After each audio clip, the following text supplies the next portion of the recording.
New Year's Eve. That means the year is coming to a close. How many of you have seen on the interwebs where it's like, hey, oh man, thank God, 2017 is almost over. Goodbye, 2017. I'm ready for 2018. Something new.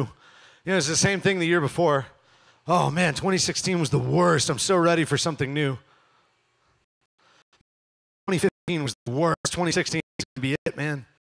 Always want something new. And there's nothing wrong with that. We want to make a fresh start. We want to put our mistakes and our issues and our trials and everything else. We want to put that stuff behind us. And it's not even like just a normal human thing, but it's a Christian concept too. In baptism, right? In baptism, we put our old way to death. We come up to life. We identify with Christ in his death, burial, and resurrection by being buried into the water and raised up clean to new life. We've been washed clean by the blood of Jesus. We have this rebirth, this newness, this putting the old to rest and coming up new is part of our faith. It's part of our story. It's been part of the story for a long time. In Isaiah 43, it says, forget the former things. Do not dwell on the past. See, I'm doing a new thing. Now it springs up. Don't you perceive it? I am making a way in the wilderness and streams in the wasteland. That there's acknowledgement that, man, there's some things in the past that were worthless and dry and dead. And maybe that's where you guys are at. We're halfway through the school year. Maybe, you know, you've been walking with God a bit and you're looking for an opportunity now, like, man, okay, in the new year, I'm going to read my Bible. I'm going to actually dust it off and crack it. I'm going to peel the plastic off and open it for once. Or maybe it's I'm going to read it a lot, or I'm going to read it every day. I'm going to pray all the time. We make all sorts of things. Maybe it's not even spiritual. Anybody making a New Year's resolution this year? Anybody been thinking about those? What's one of yours? Less drama. Amen. All right. Man, help your youth pastor out. That'll be awesome. Okay. Who else? No, everybody. I mean, just high school and middle school. It's just half of it is drama management, especially at camp. It's awesome. I love you guys, though. Anybody else? New Year's resolutions? Nothing? The rest of you are like, nah, I don't care. I'm just going to float on. No? Do you know what the number one resolution is? It's to lose weight, get in shape, work out. There's a huge, like, 24-hour fitness, like, gets their entire yearly budget from January. Like, everybody signs up right now. It's crazy.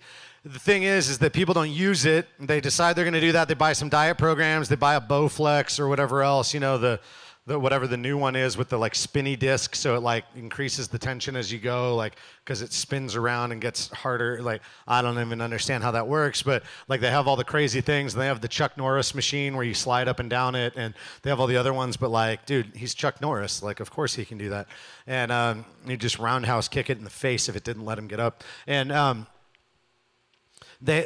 people do all these things, but then, like, by March, all those gym memberships have been canceled or at least not used anymore, and nobody's showing up anymore. Even by February, usually it lasts less than 6 weeks. People following their New Year's resolution to get in shape. But people make huge lists of things, and they want to do all this stuff. And again, like, man, it's biblical. Like, God is making new things. God is doing stuff. Check this out. Ephesians 4, 22 to 24. If you want to follow along in a Bible, if you would like a Bible, throw your hand up. And we've got Chris and Tony and Davin, and they will come around with Bibles for you. And so it's this amazing miracle of being here at Pantano. You put your hand up and ask for a Bible, and one will show up in your hand. It's amazing. It's incredible how that works. So just hold your hand up until a Bible lands on it, and then grab that and open it. To Ephesians 4. We're going to look right here. Like, Paul's talking about this in Ephesians 4 in verse 22 to 24. He says, you were taught with regard to your former way of life to put off your old self. This is part of the thing about, like, being a Christian. Literally, like, part of the program is what you were taught was to put away the old stuff. So, man, New Year's, like, but every day is New Year's. Like, that's the thing. Like, you're supposed to put off the old and come up with new, which is put off the old self, which is being corrupted by its deceitful desires, to be made new in the attitude of your minds, and to put on the new self, created to be like God in true righteousness and holiness. Man, we want to be new, and it's biblical to want that. It's biblical to follow that, to pursue that. It's what Jesus wants for you, is to be made new. Like that song we were singing. to be made new. And that part we were shouting out, that you hold my head up. Because God lifts up our eyes. He pulls us up out of our circumstances and our muck and everything. And he helps us recognize that we are a new creation in Christ. And we keep our eyes on the kingdom. And we follow that. And we chase that. And that's what we're called to do. And people, they want this concept of newness, but they don't always seek it from Jesus. And we come up with all these other things. We're like, you know what I need to do to be better this year is I'm going to read my Bible every day. I'm going to pray every day. I'm going to do all these things. I'm going to fall asleep all the time when I'm praying. I'm always going to put off reading my Bible till I'm done reading the back of the Cheerios box, and then also playing some video games, and then maybe reading a random magazine that my mom has. I don't know why I read that, but it's just sitting there and just seems like Bible is homework, so I'm not going to read it. And then I'm going to do my actual homework maybe, and then I'm probably going to fall asleep when I open my Bible. And we make these things, and then on top of that, we're like, somebody said last service, like, I'm going to keep my closet clean. Somebody else said, like, I'm going to get up when my alarm goes off. I'm not going to hit my snooze button anymore. That's my New Year's resolution. I need to make that one of them. But like, people come up with stuff, and like, if I thought of everything that needs to change about me, I'm in Bible school and I'm a pastor full time. I still need to read my Bible more. I need to pray more. I need to reach out and encourage our leaders more. I need to reach out to you guys more often. I need to spend more time at your schools. I need to clean my office. I need to organize a bunch of files that are sitting on top of my desk. I need to play with my kids more. I need to walk my dog more often. I need to exercise. I need to spend more time with my wife that's not involved in watching TV. I need to spend more time with my friends. I need to clean the backyard. I need to do more yard work. I need to take better care of my car and keep that clean. I need to get some stuff done for planning for 2018. I need to get that's like 30 things. I got time for all this. I mean, I really should be doing all that. But did you know that they have done research and found out that if you make a list that long, you won't get any of it done? They've looked at people like in the business world and companies, even whole organizations that set all these goals. And like, you set goals so that you know where you're headed and you know what to happen, right? Like if you play sports, like you don't just run around and wait until something like suddenly, without knowing why, the scoreboard changes. And you're like, oh, what? I don't know what happened. No, there's a goal and a purpose. If it's baseball, you're trying to hit the ball away from all the other guys so that you can run around and score, right? That's the point of baseball, is to get around with that and score. And so the pitcher is trying to throw it past the batter without the ball getting hit, or without him getting very far if he hits it.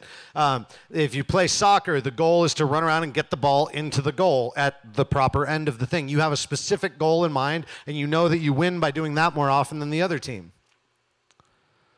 Basketball, you got to get it through the little orange circle. Football, you got to get the ball to the end zone.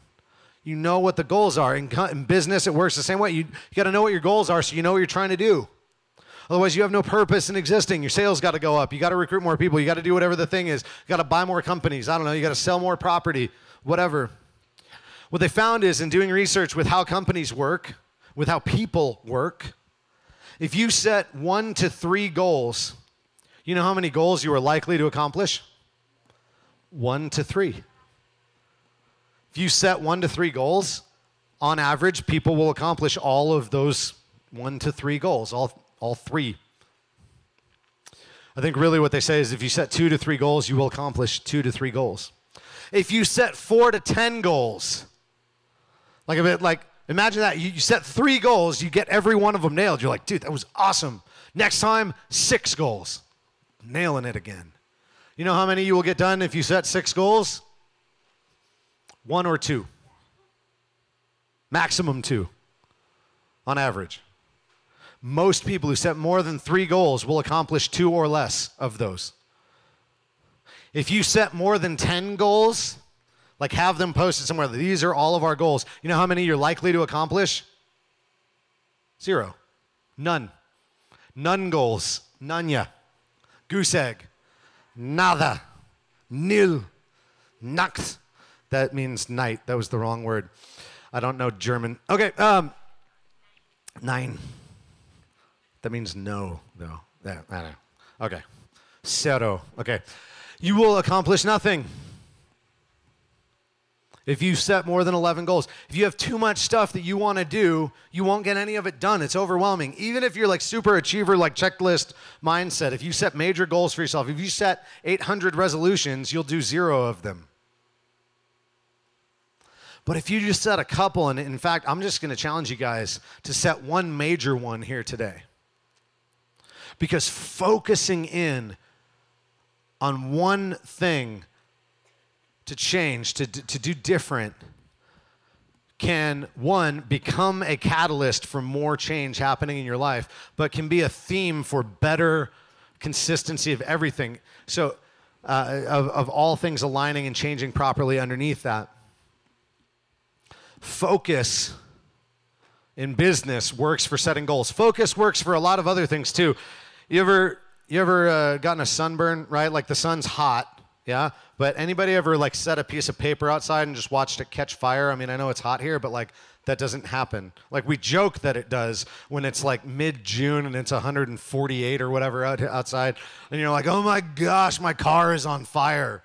Like the sidewalk melted out from under the house and it's just a pit of lava. That's what it feels like if you walk outside barefoot, but it won't happen. However, if you focus the light, if you take a magnifying glass, for instance, you guys ever melt your little green army men with that? You can set them right on fire. You can melt army men, My Little Ponies, Barbie faces, all of it. Just, it's like a torch coming through that all of a sudden.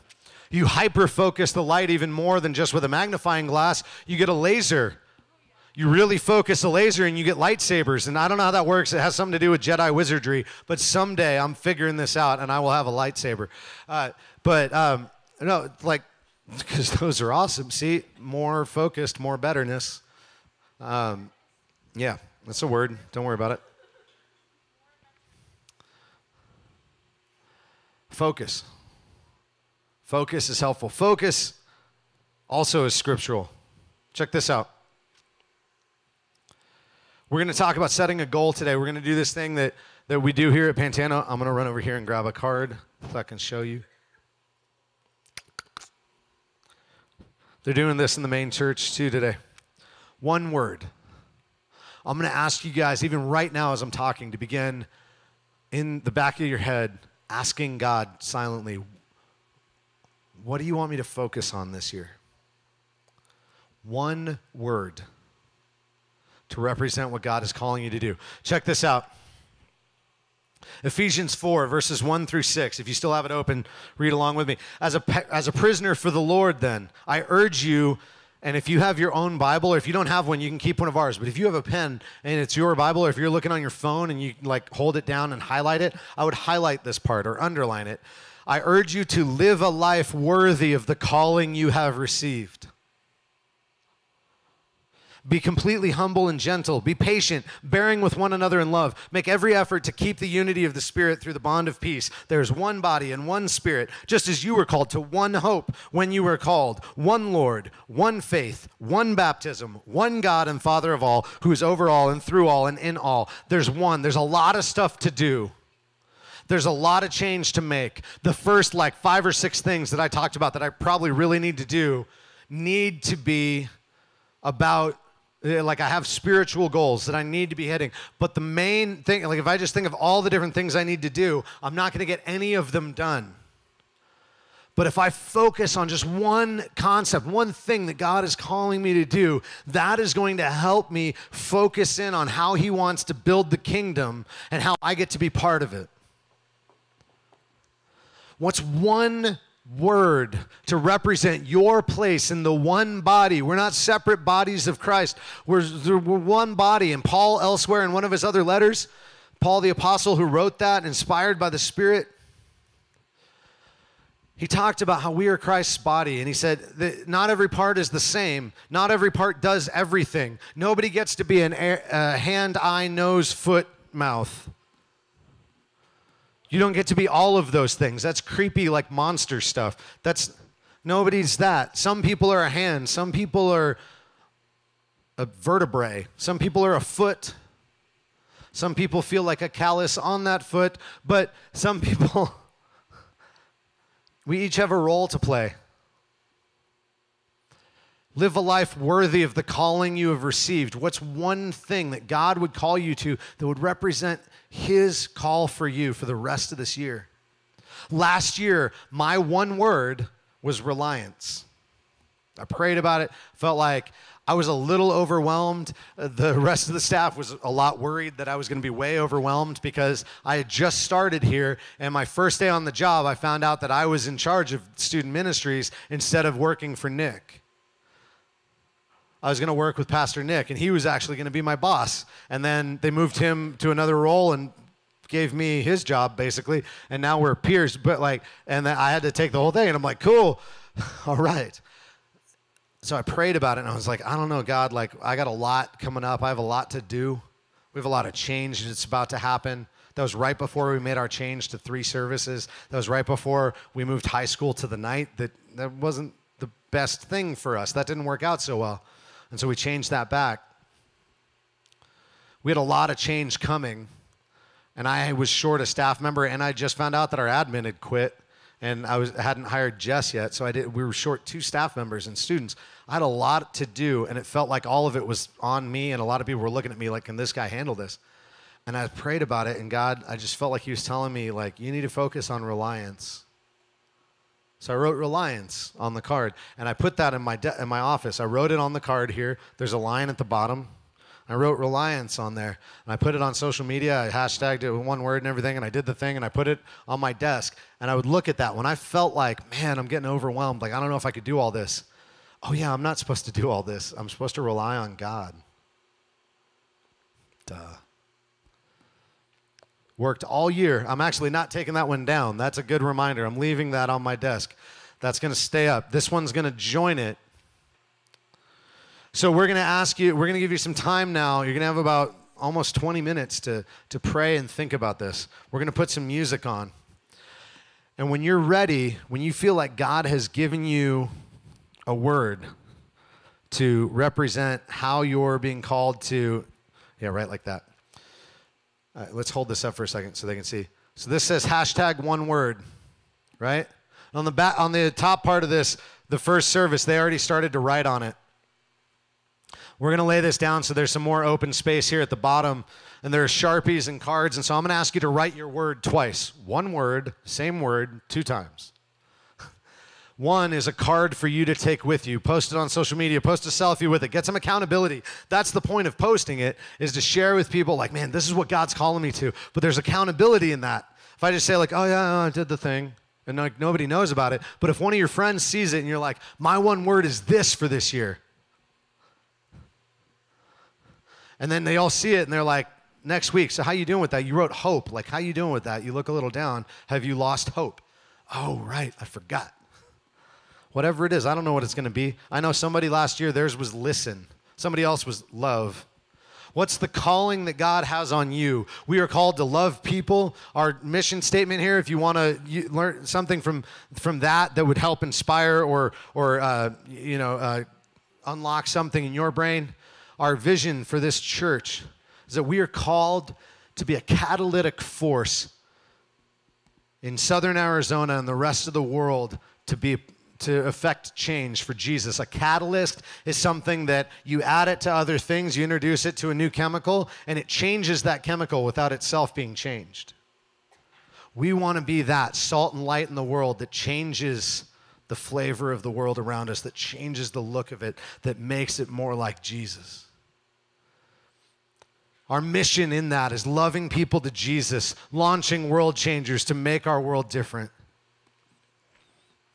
What is your role in that? What is your place? How do you live a life worthy of the calling you've received? What's that one word that God's going to call you to do? Mine for this year is together. Last year it was to remind me to rely on God. This year, I feel like God is calling me more and more to focus on bringing people together for this mission, to not try to bear this load by myself, but to make sure that I am sharing the burden and the blessing of serving you guys by bringing in students and leaders and volunteers and staff and doing this together. There's an old African proverb that says, alone we go fast, but together we go far. I want to go far this year. I want to do great things for the kingdom, not for my glory, but for Jesus. And I think that happens together.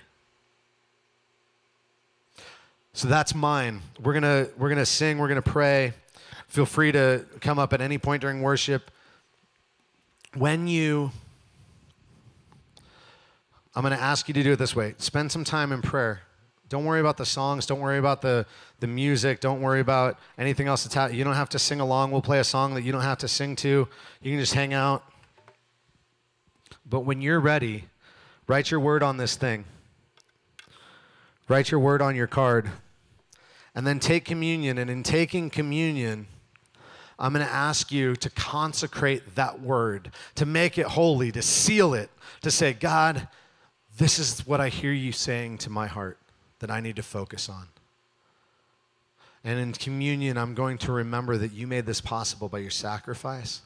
And in this holy moment of joining in, sealing this new contract with Jesus, every time we take communion, re-entering that contract that he has forgiven us as we put faith in him. God, by faith in you, I'm going to live for this. I'm going to live for you and focus on this one word this year. Cool. Lord, speak to us now.